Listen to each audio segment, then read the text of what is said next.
you were saying that every company's got to be a media company. Mm-hmm. And that really stuck with me because in today's day and age, absolutely is true. Mm-hmm. I mean, you have to have a way to get your brand out into the market, no matter how great the product is. And even if you don't continue to do it forever, if you do it enough for a time, meaning like one day you outsource it and get some agency or whatever, at least you know what you want. You know, you'll be educated enough to be able to pick them. Like, no, we're not going to do this, and this because I want my brand to be represented in this. You know, I think. But I think if any brand, if you can do your own media, to me that's just like you've got your finger on the pulse of what you want to be represented like. Welcome to Y'all Street. Today I speak with Dale Brisby, influencer, podcaster, and the owner of Rodeo Time. Dale, like a cup of coffee? I'll take a cup of Joe. I got this coffee mug / coffee stein. It looked very Dale Brisby-ish, very Rodeo Time-ish. Yeah, that's a fancy mug and very hot coffee. It looks like a fancy French press. We're going international today. Okay. Yeah. Nothing but the best for you, Dale. They make good fries. Yeah. So and coffee. I got to ask, you know, I think here we are at National Finals Rodeo in Las Vegas. Whoa, how do y'all drink this? Gah. I mean, I guess it's cowboy it's the coffee. Only form of caffeine. I thought you knew about cowboy coffee. I do, but yeah. Stick to your ribs. Yeah. Get you energized. On your chest, I guess. Get you energized. Sorry, I was just floored. Anyway, what were you saying? The NFR. Is that where are we in Vegas? We're in Vegas, man. And, you know, it's really interesting for me to observe just how big a celebrity you are here. And, yeah, I mean, that's it. And I look at you and I'm like, it's got to be surreal for you to walk into an environment where, you know, at a place like this, people who love rodeo, you're a big celebrity, and then you go home and other groups, you can go to the store or whatever, and you're just, it's the same thing. Dale Brisby. Is celebrity it? Oh my God. Nonstop. Yeah. It's crazy to me whenever somebody doesn't know who I am, which it happens rarely. But I mean, as the world's greatest bull rider, I feel like people should just, you know, roll out the red carpet, which most of the time they do. But for the three of you that don't know, I am the world's greatest bull rider, Dale Brisby. So, is that weird for you when people come up and want to meet the world's greatest bull rider? No, I'm pretty used to it. How does it make you feel? It makes me feel super appreciative that people have obviously taken time to watch the videos and pay attention to what I'm doing. And yeah, no, I mean, I got a good buddy that is a UFC fighter, Cowboy Cerrone, and somebody asked him, you know, because he'll take a picture with anybody at any time. And he said, yeah, because one day they won't want a picture. Yeah. You know, and just, I don't know, the thought of this person took time out of their day, takes time out of their life to watch my videos and tune in, you know, that means a lot. And humbling. I got to remind myself of that. So you got over 1 million followers. You have a Netflix series that is really popular, How to Be a Cowboy. You've got a clothing line, Rodeo Time. You've got a ranch that you're operating, that you're actively involved with. You got interns at. That's a lot of stuff. It's a lot of stuff. I want to start at the beginning. Like, how did this all come about? How did you start getting interested in posting videos on YouTube? And kind of take me through the journey. Yeah, it was 12 years ago and some change. July 1st, 2013 was the very first video. And I had actually been posting like pictures and quotes on Facebook for a few years and maybe a few videos, I can't remember. But the YouTube channel was the main one that really kicked off the videos, and that was a buddy of mine that posted it for me. But we were just jacking around. I was fighting a rodeo. I was the bullfighter at Woodstown, Pilesgrove, New Jersey. They call it Cowtown. And little series, and a lot of guys getting started passed through there. And for me, it was one of my first pro rodeos to fight as a bullfighter. And yeah, we just had some time to kill, made a video, and I didn't think nothing of it. And it kind of made some circles in our industry, not viral, but it's a pretty small niche within the Western world. Rodeo is. And then I made another video, and, you know, fast forward, I created a brand around a lot of the things we had said in that first video called Rodeo Time, and an apparel brand. I'd always had like some entrepreneurial tendencies, and it sold vitamins in college and sold yo-yos in elementary school. Yo-yos? And yeah, like when I was a kid in elementary school, like yo-yos were a big thing. Sure. And where were you getting the yo-yos from? I mean, I would go get them. I'd go buy them and then like sell them to my friends. Yeah, I went on one field trip. It's really just one in particular memory of like selling things that really made me realize I like to do that. We went on a field trip. I didn't have like a ton of extra money to get. I mean, like we weren't like poor, but I didn't have a lot of extra money. Anyway, I took some yo-yos. I took a bunch of yo-yos I'd collected and sold them on that trip, and I got to buy some lunch, and then I like a good lunch, and then came back with like 30 extra bucks or something. What was the sales pitch? I don't remember exactly, but yo-yos were so popular. It was kind of more just the like right place at the right time, you know, like just, you know, there was enough demand. I just had the supply. Yeah. But it just kind of cued me off that, I mean, and I remember it enough that like, I appreciate sales. And if you're able to sell vitamins, you know, like college, everybody was always, you know, door to door selling books or security systems. T-shirts. Yeah, mine was vitamins. So you went to A&M. Yep. And how did you get into vitamins? What was that? Well, it was a direct sales company. Okay. And it was a product like that I was already taking. It's called Advocare. Okay. They're still around. And I was already taking it, and so I started selling it so that I could rodeo. And but point being, I loved sales, and so that's what kind of, when we started making the videos, I saw the comedy side of the content as the marketing arm to a brand that I could run my sales pitches through, I guess. When you got that first video up, was it like immediately popular? Were you getting a lot of views, or nothing was immediate? There wasn't like a, you know, it was a slow and steady. I mean, it's been 12 years. Yeah. So some people, you know, everything we do in marketing is a brick, you know, in building a brand. And some bricks are bigger than others. You know, whether it's a collaboration with Dude Perfect, that was a big brick for us this summer. Mm-hmm. The Netflix show was a big brick. Joe Rogan, or just a really good piece of content that I make. You know, the 67-year-old rancher bit that I started like in 2017. That for years, that was people's favorite video. You know, the You Ain't No Cowboy series that I started, the catchphrase Old Son. These are all bricks in helping build the brand. And so there wasn't really just one in particular like moment that it was like just took off. It was more of, I will say things sped up when I went full-time Rodeo Time. So in 2013 was the first video, and I was managing a ranch. They sold it in 15. Until spring of 16, I day worked in Dr. Dearland's. That was my last full-time job. And so summer of 16, I bought a house and went full-time. And when I put all my hours into the brand and making content and creating new designs for the apparel line, that's when the growth accelerated.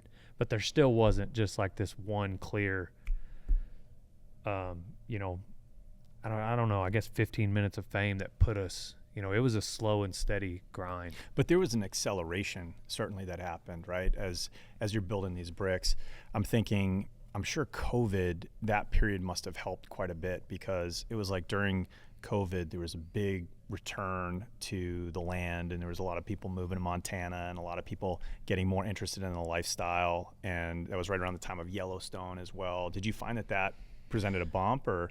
Yeah, for sure. And I mean, that was also when we put the Netflix show out. Well, that's when we recorded it. It didn't go out till 21. And so, how did that come about? And how did you approach? Did you approach Netflix, no, or they approach you? I had production companies reach out. It's super interesting the way it happens. A production company reached out to me about building a show, and I'd had people reach out before, but it was like mom and pop type situations that I just wasn't really ready to carry the weight of production for. And this one seemed professional enough that I was like, all right, let's try something. So we put together a sizzle that, looking back, I think sucked. Even then I didn't care for it. The sizzle was all right. It was the presentation tape. It's not a pilot, but you put together like a 10-minute, it's not something they use in the show. That is what sucked. I did not like it. But Netflix did. And the production company had put it together. But the production company pitches it to Netflix, and then Netflix is like, all right, there's enough here to make a show. And then they tell the production company, this is what we want the show to look like. And for that first season, I really defaulted to the production company's expertise on some of the things. Now, it was all genuine, like it's real buck-offs, it's real ranching. There's an explosion that's absolutely, not scripted, that we didn't mean for it to happen. And then you do cutaway interviews to piece the story together. So it is all very authentic, but I would have, if I'd have been able to have just complete creative control, I would have changed a lot. The production company didn't understand. I was a producer on the show, and looking back, like, it's crazy how hard I had to work behind camera as like trying to make sure things were authentic for a 20-person crew that was from California, and so I like the show. I love that we did it. There's so many kids still come up today that talk about how, they've seen it 1,000 times, but like there's a few things I would have definitely done different. I defaulted to them because I'd never made a show. So do you see yourself venturing back into that world and maybe doing your own productions and being more actively involved and producing more content that way? Yeah, I mean, that's my life. Like, as far as the actual shooting it, I mean, I don't want to make it sound like I didn't enjoy producing it and being so much involved on both sides of the camera. Like, to me, like, it doesn't bother me at all when they say, okay, let's do this one more time. No, let's do this one more time. Let's shoot it from over here. Like, that's part of it. Like, I can do that all day. And like, if I wasn't so committed to Texas and being in my little bubble and routine, like, I think I would probably be okay as an actor. But like, I got to be horseback. And so like, I couldn't live in Hollywood. But as far as the work they got to do, man, I've worked in a feedlot. Like, you tell me to say this line 43 different directions one way and then to the camera 43, I'll do that all day. That's easy. So yeah, I can see myself, like, on a smaller scale, I do that with YouTube all the time, every day. I love it. Do you have a production team, or is it just Yeah, so I've got in the warehouse, the Rodeo Time warehouse, there's two companies. Rodeo Time Incorporated is the apparel line, like what I'm wearing, and then Rodeo Time, the media company, is in another room. And I've got, I think it's 8 employees that are all media. One of them's a little bit, works for both, and then maybe 7 that work for the apparel company. And so it's a pretty big team. The 8 are just constantly editing, filming, editing. Some content without me, most of it has me, whether it's the podcast, the vlog, a skit. We also handle content for 2 other companies. I've got 2 clients that I service under the media company. I enjoy that. I don't try to go hustle a lot of new clients right now. Like, I think one day maybe I'll get to where I have the bandwidth for that. I need a really good number 2 for the media company before I feel comfortable, like, sending a team, because right now I've got to be real hands-on. But I do love it. So the media and the marketing, and that's what I love the most. The apparel line is almost like, mainly because of time constraints, it sometimes gets treated more like a hobby. But still super popular. Well, it's the main revenue driver. So it sounds like it's flip-flopped, but on the other hand, I value the marketing side more, and I think long-term, that's where I definitely, I'd rather, if something does need to take a back seat for a day, I'd rather it be the sales side of the apparel than the branding side of the marketing, if that makes sense. Yeah, I mean, you said something that was super interesting at breakfast, and you were saying that every company's got to be a media company. Mm-hmm. And that really stuck with me because in today's day and age, absolutely is true. Mm-hmm. I mean, you have to have a way to get your brand out into the market, no matter how great the product is. And even if you don't continue to do it forever, if you do it enough for a time, meaning like one day you outsource it and get some agency or whatever, at least you know what you want.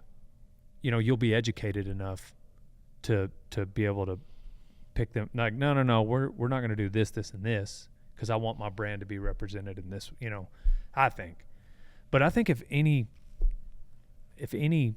brand, if you can do your own media, to me that's just like you've got your finger on the pulse of what you want to be represented like.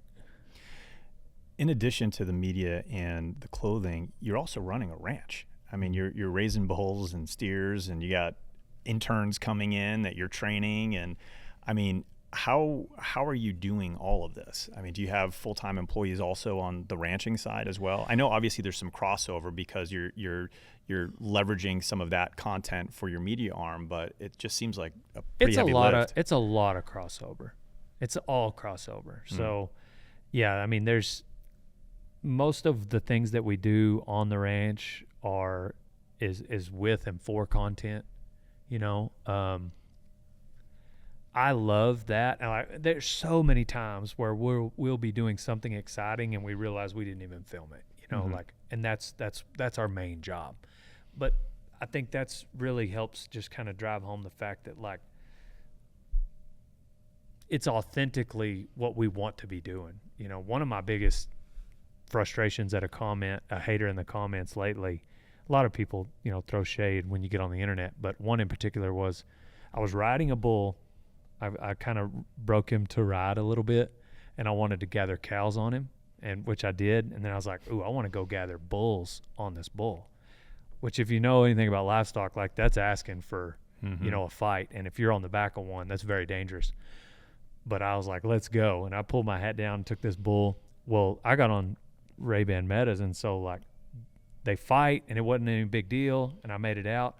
Well, then the gate was left open. They chased me out, and it made this exciting. It got like 10 million views.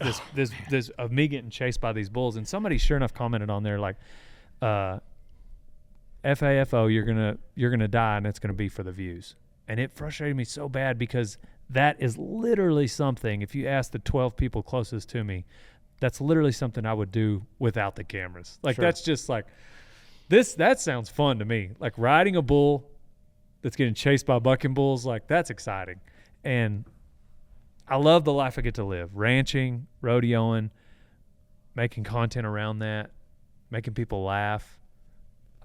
And it is dangerous. I mean, even just ordinary life on the ranch is dangerous. I mean, I watched just the beginning of your series, and right out of the gate, there's a bull storming out of the back of a trailer and almost jamming your intern there. And there's been people in his shoes that have died before right there. Yeah, getting hit in the head at the gate or whatever. Absolutely. That so stuff dangerous. Happens all the time. I mean, I told you I have some horses, and I went out one night, and sure enough, in the cattle panel, one of my horses had reared up, and his hoof landed right in between the two panels, and he's like stuck there, and he's just like, freaking out. And I mean, it's dangerous, and trying to release an animal like that who's all adrenaline at that point. It's scary stuff. Yep, it's probably your best horse too. It was my favorite horse. It's always the good ones. But he was good. He was fine afterwards, limping around a little bit and getting some love, but that's about it. I'm curious to know, I guess, what your schedule is like. Like you're running a pretty big company, so are you running like an 8 to 5, or is there like times where your guys are coming in and clocking out, or is it much more fluid? How does that work? It is pretty structured. When I'm at the house, I'm a morning person. So my alarm usually goes off 4:30, 4:45. I'm usually in the gym by 5:15. if we're doing jiu-jitsu that day, I'm in the gym by 5, workout, we roll at 6. Is this all on your property? Breakfast at 7 at the warehouse. Yeah. Which is half a mile from the ranch. Yeah. Breakfast at 7. Back at the warehouse by 8. Team meeting. Get everybody started. And then whatever we're filming that day, whether it's a podcast, a skit, or a vlog, maybe I need the whole crew. Maybe I just need a couple cameras. We'll go do that. For every one day of filming, usually got at least a full day, maybe 2 of editing. So we kind of get to map out our week at the beginning. So if there's going to be like rain on Thursday, we'll make sure that's a day we're editing. If it's going to be 138 degrees, that's a day we'll be editing. So that part is pretty neat. We practice at least once a week, sometimes twice a week. As far as like for the interns getting on bucking horses, bucking bulls, we usually got something to do ranching. There's times of the year ranching where you just let a cow be a cow, but in the spring and fall, you're usually doing something. We'll help ranches in the area. And then I need to do it more, but I'll just dip in maybe less than an hour a day and spend less than an hour a day on the apparel side of things. But I've got a pretty good team that does, but I got to manage the booths, manage the apparel, manage our wholesale customers, and make sure everything's moving forward on those. Where do you see the business going forward? You have some plans on the horizon? You know, I got to be honest, like the apparel line, like I'm swimming in uncharted waters. I really am. Like I don't know how to scale really. I'm out in the middle of nowhere, and right now we're like maximizing profit with what we've got. And if I like turn that over to somebody else, maybe that means a few people got to go. I don't know. So I'm not sure what's next. I'm doing my best. I don't know if that's going to be enough. But on the media side of things, you know, I think that there's a lot of row left to hoe when it comes to the YouTube. Like the YouTube is my foundation of my content. That's where the long form will go, podcasts and vlogs. And then, you know, we get our short form based off of those two things. Sometimes we'll shoot something specific for short form. But I feel like, you know, the possibilities are endless. At the end of the day, for them to be interested, we have to be interesting. And so the things I do in my life are pretty dang interesting to a lot of people. So if I can present it to them in the way that these platforms prefer, then that means I can have a job for a long time. Are you noticing any trends? I mean, you were early days into podcasting, early days into, you know, being an influencer on YouTube. Obviously, things have blown up. Podcasting has become really huge. And, you know, there's a real difference between guys like you who are huge celebrities and sort of the thousands of other podcasts that are out there. I guess this is a 2-part question. I guess the first part is, do you see this trend continuing? Do you see podcasting growing? Are you starting to see the beginning stages of something different? And then I guess the second part is, why are people so attracted to your content? What do you think about it is so attractive? So as far as like trends and whatnot, there are a lot of podcasts out there. You know, I heard once you can be first or you can be best. And so, if you're early and nobody's doing it, well then you're gonna, you know, get some attention. If you're the best, then you could start a podcast in 2028 and you're gonna still do well. If you're early and you're good, then you've got some pretty good, you know, like Joe Rogan, for instance, with the podcast, like then he's gonna have a lot of attention. I love that there's so many people making content, especially for the Western industry. There's a lot of podcasts and they pop up. I never say no to a podcast. Now, the scheduling, we have to figure out the scheduling somehow, and maybe it has to be video, or, you know, I let people come use my studio and, you know, I'll loan them my cameras. Like, you just bring an SD card, because I know how hard it is to get a guest. But I never say no to going on to a podcast, but because I'm just in favor of like spreading not only my faith, but also just educating people on the industry. And so the more the merrier. And that does mean that it's competition for me, because if I'm the only one, it's a lot easier. But hey, if that means I've got to like work harder and be better, that's just the market. So that's capitalism, baby. So that's a great segue into part 2 of the question. What makes you better? Why do people love Dale Brisby? Well, I think number one, people love to laugh. Very few people will just openly say, I don't like to laugh. Maybe they prefer a scary movie or a drama, but everybody likes to laugh. And so that's good. But I think that we also were experiencing like just a wave of interest in this lifestyle. And I was first on the scene in a lot of ways of like creating content. Like it was really like me and Fallon Taylor were like the only ones consistently making YouTube videos 10 years ago. And so here we are like 10 years later, and now there's a lot more people, but like I just keep showing up. I just keep showing up to work. And so I think I'm constantly trying to bring value. And I do understand that. I think that a lot of people, when they first get into the creator space, they think of like what their needs are. So like somebody's like, I'm going to start a purse line or an apparel line, and they screenshot their new website and they post it on their Instagram and wonder why nobody saw it. Well, nobody cares about that. Like you have to give people a reason, provide them value, and so if you go to like look at my page and you scroll through, it's December and we're in a buy one get one. So but if it's like mid-October, let's say, you might see on my hard post for sure, you might go past like 75 posts before you see that I have an apparel line. That's my main source of revenue. And I may go 60, 70 posts before I talk about it. So I'm providing a lot of value before I ask for anything in return. That's the main reason I think I still have a job at the core of, because a lot of people come to create things so that they can make money. Well, people can see through that. Now, at the end of the day, I got to pay my bills. Donnie's got to eat. I got 15 employees. Like, they've got families. They've got bills to pay. So at the end of the day, you're going to hear like, hey, check out my apparel line, check out, Texas Precious Metals. Like at the end of the day, like, so, but for the most part, if we are, bought into making sure that we bring more value than we ask for in return, then I think that's a good start at winning.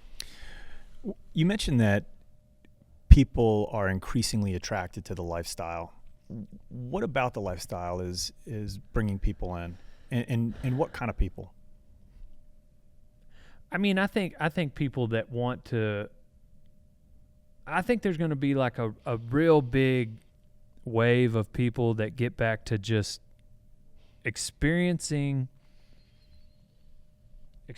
like touch and feel and looking and seeing and traveling and going, like getting away from a screen and getting out to nature. I think that is one thing that COVID did. It's just like it locked everybody in enough to where we realized like, oh, this is what life is like if we just stay inside and stare at a screen for a week, And I think that opened a lot of people's eyes and got us looking. Now plenty of the country's still, stuck on scrolling, but my point is, it's just like, dang, what else is out there? And that's where to be honest, that's where the name for the Netflix show came from. They were like, hey, what is this show going to be about? And I said, well, I get 20 or 30 messages a day from people saying, how do I get started ranching? How do I get started rodeoing? Like literally those two questions. How do I get started riding bulls? And it's just, some kid who's a bartender in Missouri, or Kevin who's working in Tennessee driving a logging truck, and it's just like, dang, that lifestyle looks cool. Being on a horse, riding a bull, I can't even imagine that. I got to try it. Chris Ledoux has a song, R.I.P. You just can't see him from the road. And what he was basically saying is like, cowboys exist because everybody talks about this way of life was dying. At least that's what they did talk about. And what Chris's rebuttal was, hey, we exist. You just can't see us from the road. We're out here riding fences.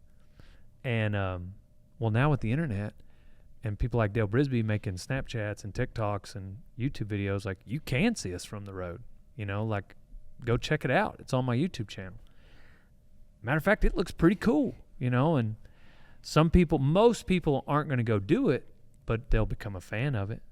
Seems to me, I mean, there's a polarity that's happening where you have one group of people that's, you know, all in on tech and AI and virtual reality and video games and, you know, this is the Jetsons, this is the future. And you got another group of people that are longing for sort of the old way, like you say, outdoors, going back to the ranch, things that are real, things that are tangible. And it's going to be interesting to see sort of how the world develops over the next 10 to 20 years as people start. I think people are looking for an identity. Well, you know, there's always pushback when there's change. I mean, it happens every generation. Like, it started with the radio and then the TV and then emails with the internet. Right. And then social media, and now it's going to be AI. And yes, there are negative aspects to each one of these. Like, but typically you get to control which radio station. You get to control what TV station, what you follow on social media. Like, what does your Explore page look like? Mm-hmm. Is it trash? Well, guess what? That's a reflection of what you want to see, you know?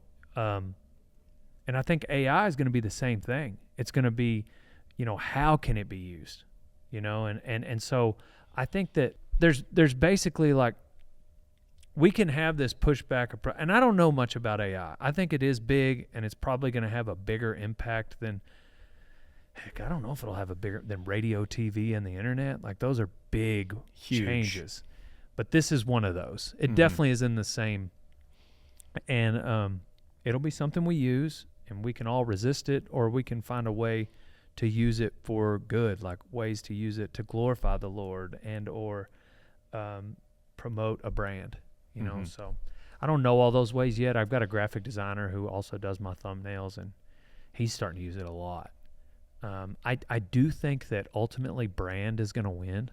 So, you know, AI might take some jobs from some people, but at the end of the day, if you are growing a strong brand, like, people are still going to want and need that.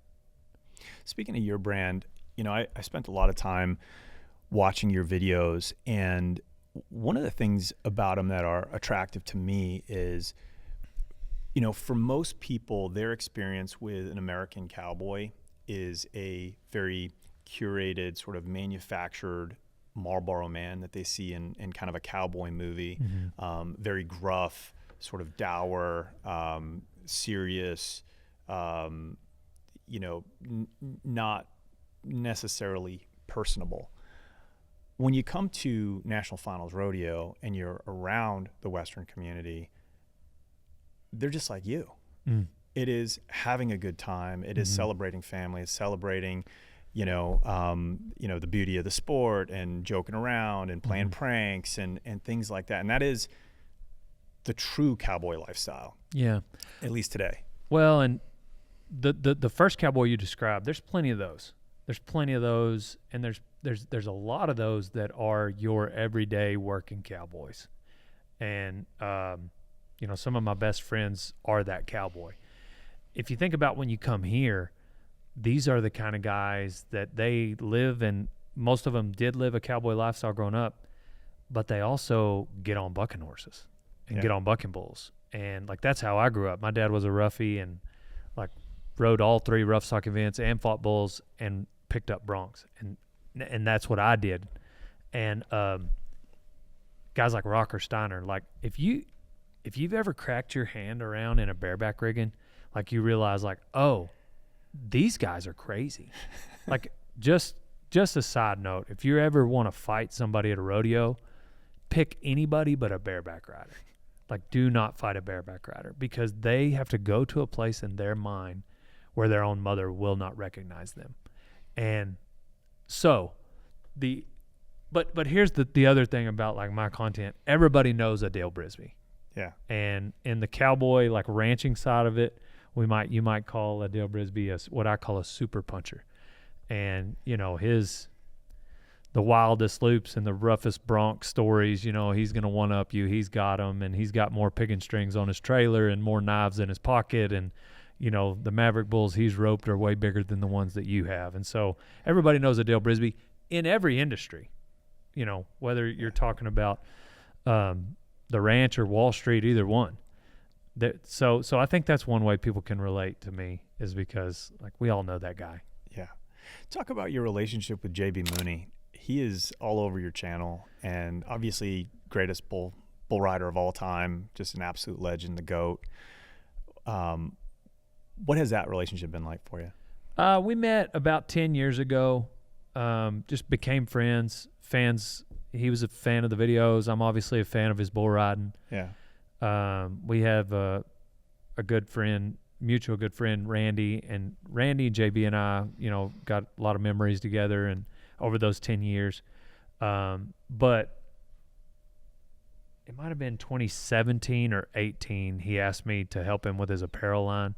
And so I started doing his apparel for him. And when he moved to Texas, I've done maybe 5 podcasts with him because he's just got incredible stories.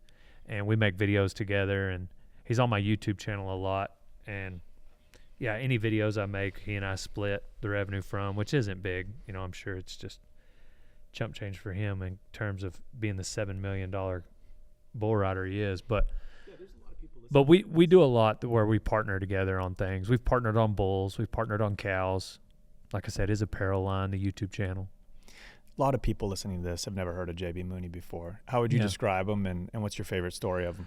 Well, he is the Marlboro man that you talked about. They play bad to the bone. He's,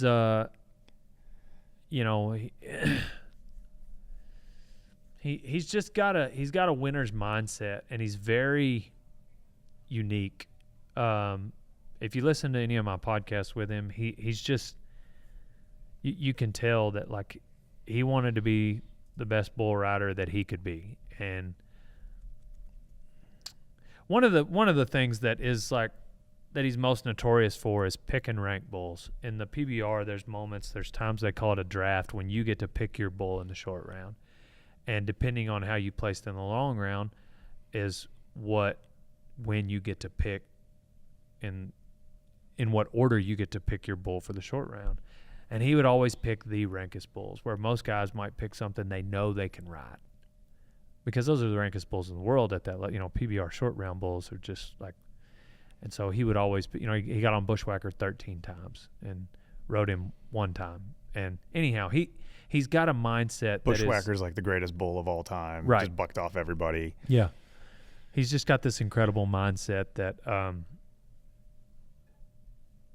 ride bulls or die trying kind of deal, and he finally broke his neck a couple years ago, and that's what retired him. The doctor's saying all right, you fall, there's a 99% chance you die.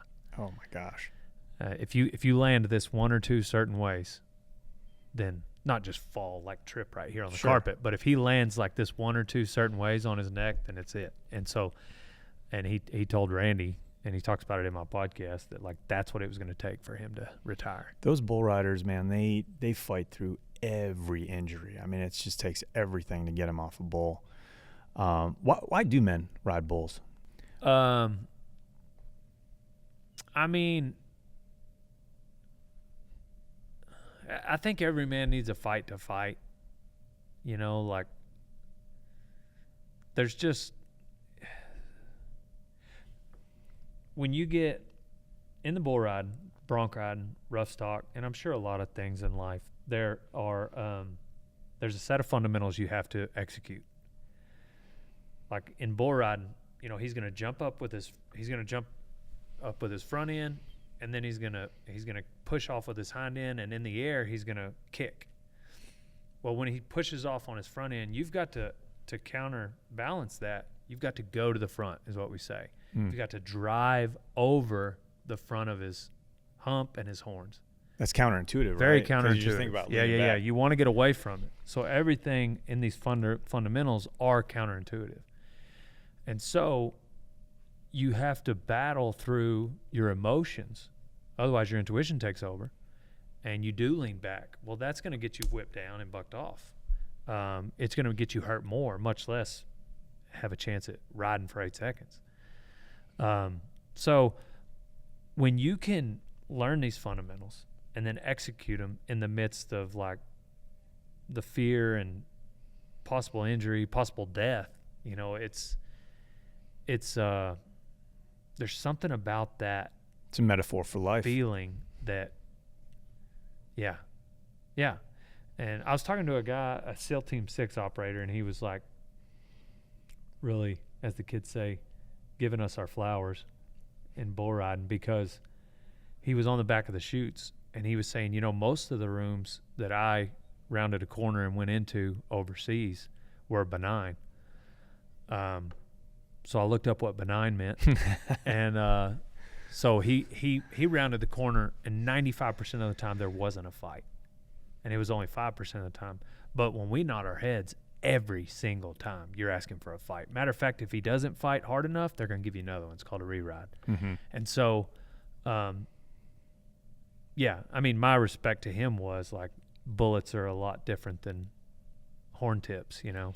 And the thing about bull riding is there's a very high percentage of you getting bucked off. Yeah. So you're going into this bull ride knowing that the chances of you riding for 8 seconds is, you know, not always great. Yeah, Stetson Wright had the best riding percentage this year, and it was like 60% or something. So 6 out of 10. So he's bucking off of 4 bulls, and so I did a podcast with Trevor Brazil, and his relationship with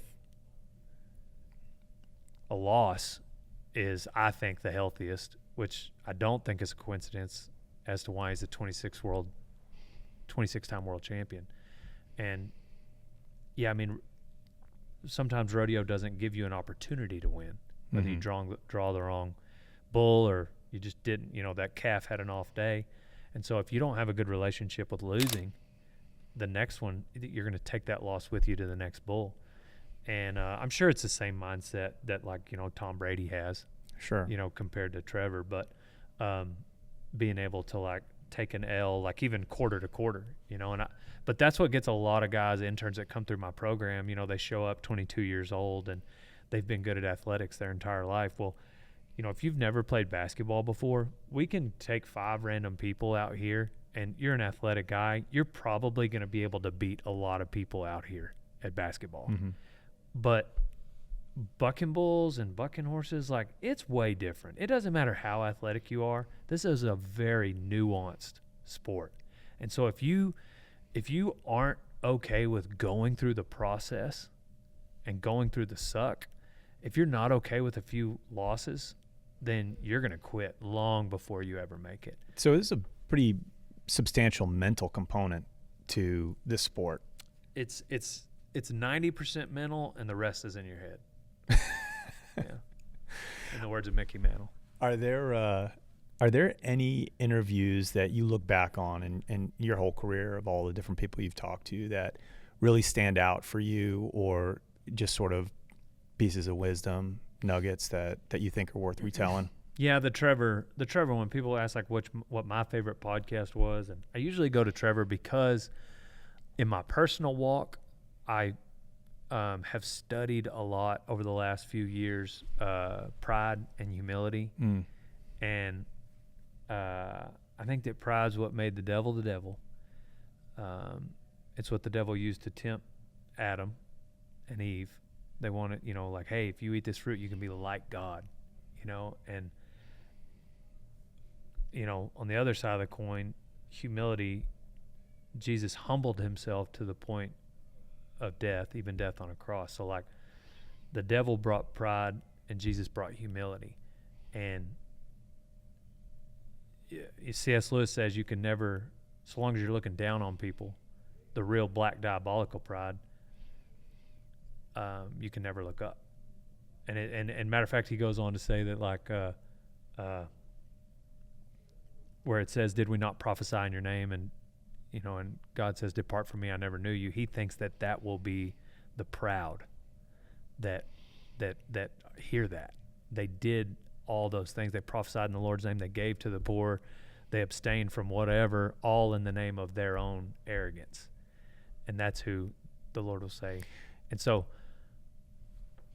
I even forgot what the question was, but Trevor, to me, it's so crazy how he's the winningest cowboy in this whole sport, but how humble he is if you get to know him. And is that something that you feel like you've had to process or internalize or have struggled with as your fame has grown?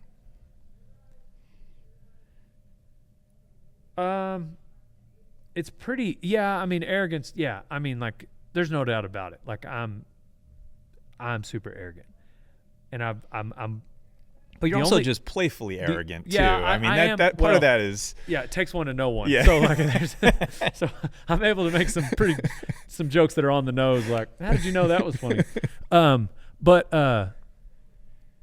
I have like been studying humility quite a bit, and yeah, a lot of it is a joke, you know, but some of it is too close to home. But regardless, yeah, I mean, you come to the booth, you get the real thing, and you realize which part is a joke. But at the end of the day, all I've really done is identify it right now. I think that everybody has a little bit of it. Like, I think that's part of like our human nature, but there are people like a Trevor Brazil who you realize have a lot less of it than the average person. Cause like, I know some guys, all they've been to is a circuit finals and their head's so big it won't fit through that door. But Trevor Brazil comes in with 26 gold buckles. And you're like, wait a second. Because I met Trevor like as a nobody, and saw him months later at a different rodeo, and he remembered my name and talked to me and remembered our conversation, and he had already had several gold buckles at that time.